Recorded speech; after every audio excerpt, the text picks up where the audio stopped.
Hello बच्चों, स्वागत है आपका एक नई क्लास में। आज क्लास में पढ़ने वाले हैं क्लास 10th मैथमेटिक्स के अंतर्गत एक बहुत ही इंपॉर्टेंट क्वेश्चन को देखने वाले हैं जो आपके बोर्ड एग्जाम में हर साल पूछा जाता है। ठीक है। और बच्चों, ये जो क्वेश्चन है ना, आपके बोर्ड एग्जाम में हर साल 5 नंबर में पूछा जाता है। ठीक है, इसलिए इसको बहुत ही ध्यान से देखना है। मैं आपको बहुत ही सिंपल मेथड से आज की वीडियो में इसको कंप्लीट कराने वाला हूँ। ठीक है, तो देखो बच्चों, क्वेश्चन की बात करें तो क्वेश्चन करा है कि सिद्ध कीजिए कि √2 एक अपरिमेय संख्या है। ठीक है, तो √2 को आपको क्या सिद्ध करना है? एक अपरिमेय संख्या सिद्ध करना है। ठीक है, और बच्चों देखो, √2 के स्थान पर आपको √3, √5 एंड √7 भी मिल सकता है। ठीक है, तो अगर आप इन सभी में से अगर आप एक को सीख लेते हो, समझ लेते हो, तो यहाँ पर आपको कोई भी नंबर दिया जाए और उसे जब कहा जाएगा एक अपरिमेय संख्या सिद्ध करो, तो उसको आप बहुत ही आसान तरीके से प्रूव कर ले जाओगे। ठीक है, तो इसको आपको ध्यान देना है। यहाँ पर आपको पहले कोई भी नंबर दिया जाए, पहले उसको आपको क्या करना है? एक परिमेय संख्या मानना है। ठीक है, जैसे देखो यहाँ पर √2 है और इसे कहा जा रहा है कि एक अपरिमेय संख्या सिद्ध करो, तो पहले हम क्या करेंगे ना, √2 को पहले एक परिमेय संख्या मानेंगे। ठीक है, तो यहाँ से हम क्या लिखेंगे? यहाँ से हम लिखेंगे कि माना,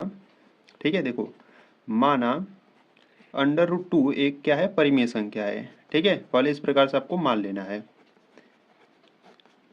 परिमेय संख्या है। ठीक है, अब आप परिमेय संख्या आप जानते हो। ठीक है, परिमेय संख्या क्या होता है? जिसको आप p बट्टे क्यू यानी कि अंश बट्टे हर के फॉर्म में लिखते हो। देखो, जिसको आप p बट्टे क्यू और जो q का मान होता है वो 0 नहीं होना चाहिए, ये आपका परिमेय संख्या होता है। ठीक है, तो इसको क्या करेंगे? √2 को परिमेय संख्या के बराबर दिखा देंगे। ठीक है, तो यहाँ से हम क्या करेंगे? देखो, √2 इज इक्वल टू परिमेय संख्या क्या होता है? जिसको आप p बाई क्यू के फॉर्म में लिखते हो। ठीक है, तो क्या करेंगे? इसको p बाई क्यू यानी कि इसके इक्वल दिखा देंगे। ठीक है, आप a बट्टा b भी ले सकते हो। ठीक है, वो आपके ऊपर डिपेंड करता है कि आप परिमेय संख्या को किस प्रकार से डिफाइन करते हो। ठीक है, और बच्चों, जो हर यानी कि जो q का मान है वो 0 नहीं होना चाहिए। ठीक है, तो इस प्रकार से आपको बता देना है। ठीक है, और ये भी आपको बता देना है कि ये p और q है क्या। ठीक है, तो p और q की बात करें तो p और q आपके सहभाज्य संख्याएं हैं। ठीक है, तो यहाँ से आपको लिख देना है, जहाँ p व q जहाँ p व q कोई सहअभाज्य संख्या है। ठीक है, सहअभाज्य संख्या है। ठीक है, अब सहअभाज्य संख्या की बात करें तो सहअभाज्य संख्या वे संख्या होती है जिनका एक के अतिरिक्त कोई भी उभयनिष्ठ गुणनफल नहीं होता है। ठीक है, यानी कि आप कह सकते हो कि जिसका HCF 1 हो। ठीक है, जिसका HCF 1 हो वो आपके कैसे संख्या होती है? सहअभाज्य संख्याएं होती है। ठीक है, तो बच्चों यहाँ पर जो P और Q है आपके कैसे संख्याएं? सहअभाज्य संख्याएं हैं। ठीक है, तो इसको देखो, आप क्या करते हैं ना, अब इसको सॉल्व करते हैं। देखो, यहाँ पर √2 is equal to p by Q है। ठीक है, और यहाँ पर अगर हम बात करें तो q आपका बट्टे में है। ठीक है, जैसे इधर लाओगे तो क्या हो जाएगा? गुणे में हो जाएगा। ठीक है, तो यहाँ से आपको क्या मिलेगा? √2 और q बट्टे में इधर लाओगे तो गुणे में हो जाएगा और बराबर में आपका बचेगा p। ठीक है, अब बच्चों देखो, इसको सॉल्व करने के लिए ना, इसको आगे सॉल्व करने के लिए हमको क्या करना होगा? दोनों पक्षों का वर्ग करना होगा, क्योंकि यहाँ पर √2 है। ठीक है, तो यहाँ से हम क्या करेंगे? दोनों पक्षों का क्या करेंगे? वर्ग करेंगे। तो यहाँ से आपको लिख देना है, दोनों पक्षों का वर्ग करने पर, दोनों पक्षों का वर्ग करने पर, तो यहाँ से दोनों पक्षों का वर्ग कर दो। ठीक है, तो यहाँ से क्या हो जाएगा? यहाँ से आपका हो जाएगा √2 इंटू क्यू का वर्ग हो जाएगा, बराबर में p है तो p का वर्ग हो जाएगा। ठीक है, और देखो यहाँ पर √2 इंटू क्यू है। ठीक है, और इसका वर्ग है, तो पहले क्या करेंगे? √2 का वर्ग करोगे। ठीक है, तो √2 का जब आप वर्ग करोगे ना, तो सिर्फ आपको क्या मिलेगा? 2 मिलेगा, क्योंकि यहाँ पर स्क्वायर √2 कैंसिल आउट हो जाएगा। ठीक है, तो यहाँ से आपको क्या मिलेगा? 2 मिलेगा, और क्यू का करोगे तो क्या मिलेगा? आपको क्यू स्क्वायर मिलेगा। ठीक है बच्चों, यहाँ पे ध्यान देना, दोनों का अलग अलग करना है। ठीक है, और यहाँ से p स्क्वायर आपको मिलेगा। ठीक है, और देखो यहाँ से अगर हम बात करें तो यहाँ पे जो 2 है गुणा में है। ठीक है, 2 गुणा में है, इधर भेजोगे तो बट्टे में आ जाएगा। ठीक है, यानी कि यहाँ से आपको मिलेगा Q square is equal to p square, 2 गुणा में इधर आएगा तो बट्टे में हो जाएगा। ठीक है, और बच्चों इसको आपको समीकरण नंबर फर्स्ट बना लेना है। ठीक है, अब देखो यहाँ से अगर हम बात करें तो देखो यहाँ पर p स्क्वायर बाई 2 है। ठीक है, यानी कि जो 2 है वो किसको विभाजित कर रहा है? p स्क्वायर को विभाजित कर रहा है। ठीक है, अगर 2 p स्क्वायर को विभाजित कर रहा है तो जो 2 है वो p को भी विभाजित करेगा। ठीक है, जैसे मान लो हम p के स्थान पर कोई नंबर ले लेते हैं। ठीक है, जैसे मान लो p के स्थान पर हमने कोई नंबर 2 ले लिया। ठीक है, यहाँ पर स्क्वायर है, p स्क्वायर है, तो यहाँ पर 2 का स्क्वायर कर देते हैं और बट्टे में 2 है। ठीक है, अब देखो, अगर दो स्क्वायर को विभाजित करेगा तो जो 2 है वो 2 को भी विभाजित करेगा। जैसे मान लो, देखो 2 का स्क्वायर कितना होता है? 4 होता है, बट्टे में 2 है, तो यहाँ से काटो, 2 एक कम 2, 2 दूना 4, ठीक है, 2 बार में विभाजित कर रहा है, ठीक है। इसी प्रकार से जो 2 है वो 2 को भी विभाजित करेगा एक बार में, ठीक है। तो बच्चों इस प्रकार से ओवरऑल आप इस प्रकार से समझ सकते हो, ठीक है। अगर 2 पी स्क्वायर को विभाजित कर रहा है तो जो 2 है वो पी को भी विभाजित करेगा, ठीक है। तो यहीं पर आपको लिखना है, ठीक है। यहाँ से क्या लिखोगे, यहाँ से आप लिखोगे जो 2 है वो किसको विभाजित कर रहा है, पी स्क्वायर को, ठीक है। तो जो 2 है वो पी स्क्वायर को विभाजित करता है, ठीक है, विभाजित करता है, ठीक है। अगर 2 पी स्क्वायर को विभाजित करता है, जो 2 है वो पी को भी विभाजित करेगा, ठीक है। तो इसलिए यहाँ पे लिखेंगे, इसीलिए जो 2 है वो पी को भी विभाजित करेगा, ठीक है, पी को भी विभाजित करेगा, ठीक है।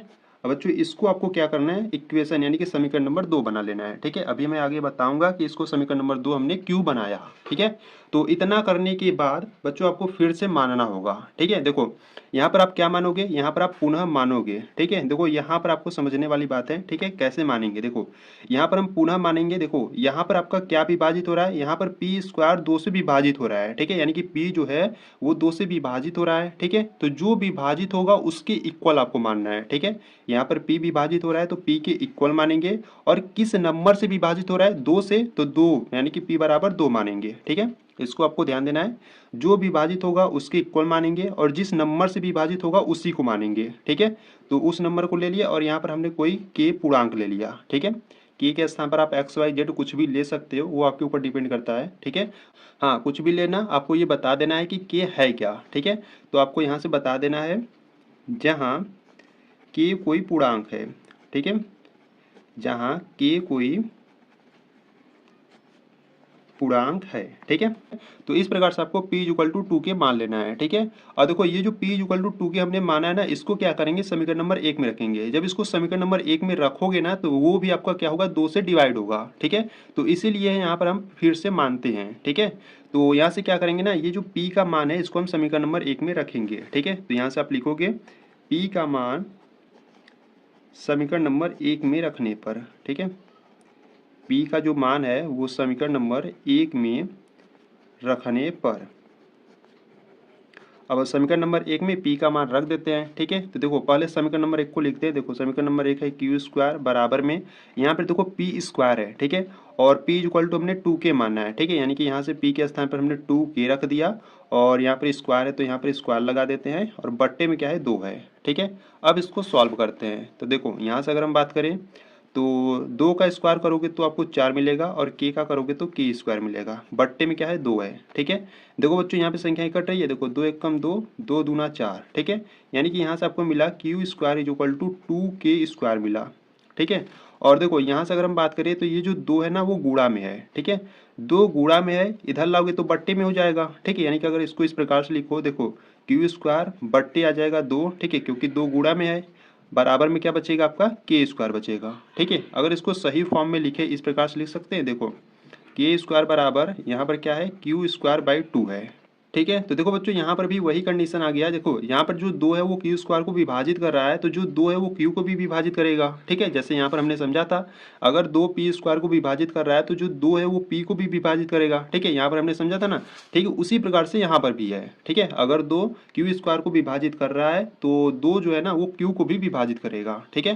तो यहाँ से आपको लिख देना है, यहाँ से क्या लिखोगे, यहाँ से आप लिखोगे जो 2 है वो क्यू स्क्वायर को विभाजित करता है, ठीक है, जो 2 है वो क्यू स्क्वायर को विभाजित करता है, ठीक है। इसीलिए जो 2 है वो क्यू को भी विभाजित करेगा, क्यू को भी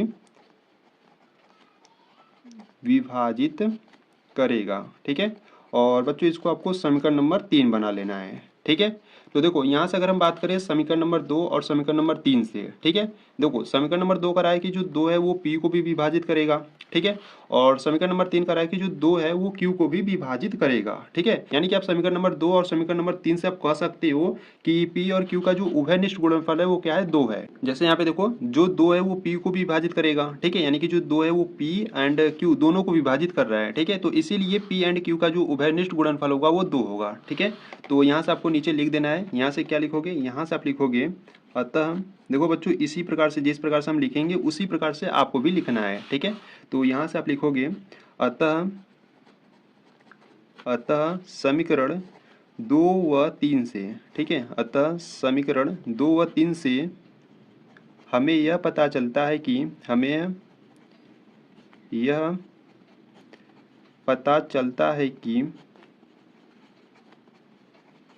ठीक है, हमें यह पता चलता है कि P व Q, ठीक है, P व Q का उभयनिष्ठ गुणनफल, ठीक है, P व Q का जो उभयनिष्ठ गुणनफल है वो कितना है, 2 है, ठीक है।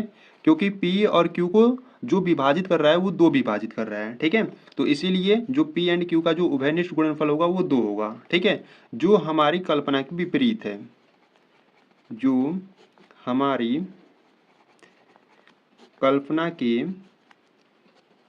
विपरीत है, ठीक है। अब ऐसा क्यों हो रहा है, क्योंकि देखो ये जो P और Q है ना वो आपके सहभाज्य संख्याएं हैं, ठीक है। जो आपके P और Q है वो आपके कैसे संख्याएं हैं, सहभाज्य संख्याएं हैं। और सहभाज्य संख्याएं क्या होती है, जिनका एक की अतिरिक्त कोई भी उभयनिष्ठ गुणनफल नहीं होता है, ठीक है। यानी कि जो इसका जो उभयनिष्ठ गुणनफल होगा वो सिर्फ 1 होगा, ठीक है। यानी कि यहाँ पर देखो P और Q का जो उभयनिष्ठ गुणनफल है वो 2 है, ठीक है। यानी कि इसके अलावा भी एक और नंबर आ रहा है, 2 आ रहा है, ठीक है। यानी कि जो P और Q को जो विभाजित कर रहा है वो 2 भी विभाजित कर रहा है, ठीक है, जो हमारी कल्पना के विपरीत होगा, ठीक है। तो इसीलिए बच्चों यहाँ से आपको इसी प्रकार से लिख देना है। अतः समीकरण 2 व 3 से हमें यह पता चलता है कि P व Q का जो उभयनिष्ठ गुणनफल है वो 2 है, जो हमारी कल्पना के विपरीत है, ठीक है। तो यहाँ से आपको एक स्टेटमेंट आपको लिख देना है, अतः, अतः यह विरोधाभास, ठीक है, अतः यह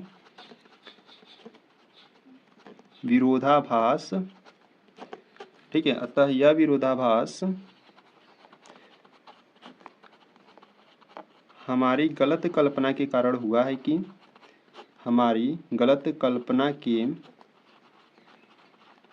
कारण हुआ है,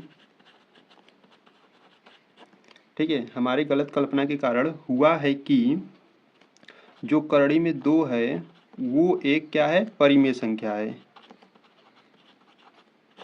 परिमेय संख्या है, ठीक है। ये हमारी गलत कल्पना के कारण हुआ है, ठीक है। तो यहाँ से आपको नीचे बता देना है, अतः जो करड़ी में 2 है वो कैसा है, एक अपरिमेय संख्या है, ठीक है। अतः जो करड़ी में 2 है एक अपरिमेय, ठीक है, अपरिमेय संख्या है।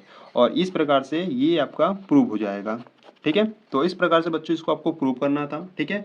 अगर इसमें आपको कोई भी दिक्कत हो रही, कोई भी परेशानी हो रही तो बच्चों आपको कमेंट बॉक्स में आपको बता देना है, ठीक है। और देखो इससे पहले, ठीक है, देखो यहाँ पर कड़ी में 2 था, ठीक है, यहाँ पर आपको कड़ी में 3, कड़ी में 5 और कड़ी में 7 भी मिल सकता है, ठीक है। तो अगर आप उन सभी को देखना चाहते हो तो बच्चों आप प्लेलिस्ट को चेकआउट कर लेना, ठीक है, वहाँ पर आपको सभी वीडियोज़ मिल जाएंगे, ठीक है। तो अगर आपको ये वीडियो अच्छी लगी तो वीडियो को लाइक कर देना, चैनल पर नए तो चैनल को सब्सक्राइब कर देना, ठीक है। तो चलो मिलते हैं नेक्स्ट वीडियो में, तब तक के लिए जय हिंद, जय भारत।